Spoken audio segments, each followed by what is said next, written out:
Hey guys, আমরা এখন আজকে যাচ্ছি গোসল করতে। আসসালামু আলাইকুম সবাইকে, আশা করি সবাই অনেক অনেক ভালো আছেন। আজকে চলে এসেছি আরেকটি ব্লগ নিয়ে। আজকের ব্লগটি হচ্ছে আমার সাথে যাকে দেখতে পাচ্ছেন সে হচ্ছে আমাদের আবির। কি কিনছ?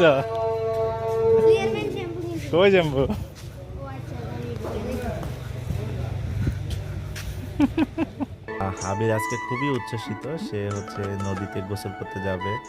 তো সকাল থেকে সে আমাকে বারবার বলছিল চাচু চলো একটু গোসল করে আসি।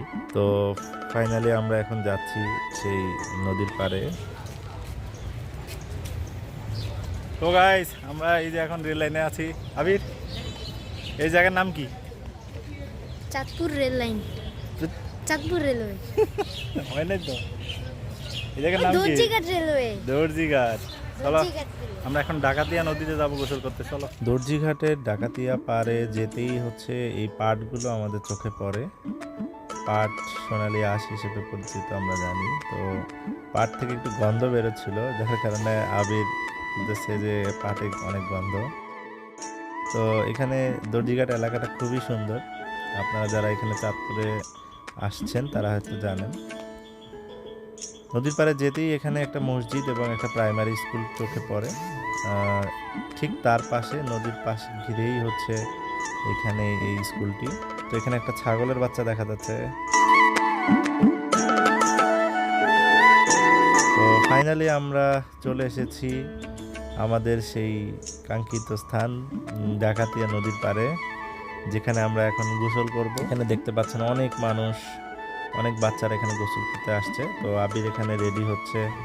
আবির, তুমি কি এটা কি করছো গায়ে? এটাকে বলে পানির জ্যাকেট, লাইফ জ্যাকেট। পানির জ্যাকেট? লাইফ জ্যাকেট পরছো? তুমি সাঁতার পারো? পারি না, লাইফ জ্যাকেট পরে পারি। লাইফ জ্যাকেট পরলে কি হয়? মানুষ ডুবে না? হ্যাঁ, হ্যাঁ। আর এখন তুমি নদীর নামে, তোমার আমি এক ধাক্কা দিয়ে মাছ। এই যে এদিকে দেখো না, এই যে কত বলে আমার নামছে, যে গোসল করতেছে life jacket, life jacket, life jacket ছাড়া। এরপর আবির হচ্ছে লাইফ জ্যাকেট পরে সে হচ্ছে মোটামুটি এখন নদীতে নামার জন্য প্রস্তুত। অনেকদিন পর এইভাবে নদীতে গোসল করতে এসে আমারও অনেক ভালো লাগছিল। ফাইনালি হচ্ছে আমরা নদীতে নামতে যাচ্ছি। তো এখানে ছোটবেলার সেই দুরন্তপনাগুলো অনেক বেশি মিস করলাম, অনেক বেশি স্মৃতিচারণ হয়ে গেল। একটা সময় নদীর পাড়ে এভাবে ঘন্টার পর ঘন্টা গোসল করতাম। মায়ের হাতে এসে বাসায় অনেক মারও খেতাম নদীতে গোসল করার জন্য। অনেকদিন পর সেই শৈশবে ফিরে গেলাম।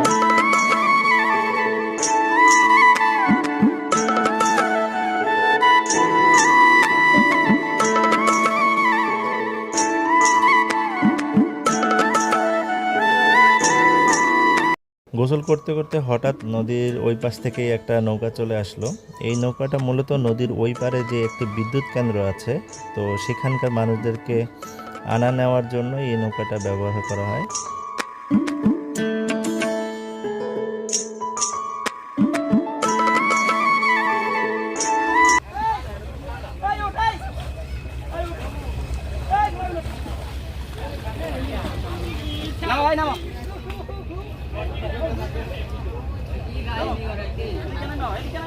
এখানে সবার গোসল করা দেখে আমার আর ধৈর্য সই ছিল না।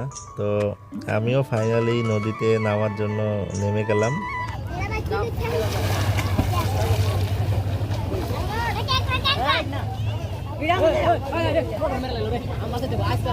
বন্ধুরা, রাসেল পেপার দেখছি। এই মোবাইল নিছে রাসেল পেপার, এই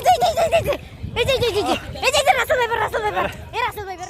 তো আমি আর আবির নদীর মাঝখানে গিয়ে কিছুক্ষণ সাঁতার কাটলাম এবং দুষ্টামি করতেছিলাম। আর অনেকদিন পরে নদীতে নেমে সাঁতার কাটার জন্য আমি কিছুটা টায়ার্ড হয়ে গেলাম। আমার কাছে একটু টায়ার্ড লাগছিল, যেহেতু হঠাৎ করে অনেকদিন পর নামা। তো নদীতে অনেকক্ষণ গোসল করার পরে আমাদের ফাইনালি গোসল শেষ হলো। আমরা এখন যাওয়ার জন্য রেডি হচ্ছিলাম। কি অনুভূতি বলো? ভালো, ভালো। Finally happy? কতদিন পরে আসছো নদীতে? এই দুই একদিন পরে? তাহলে তুমি না, 1 মাস হয়েছে। ফাইনালি আজকে গোসল করে খুব হ্যাপি নাকি? তোমারে ডুবাইতেও পাচ্ছি। আবার কবে নেক্সট? শুক্রবার।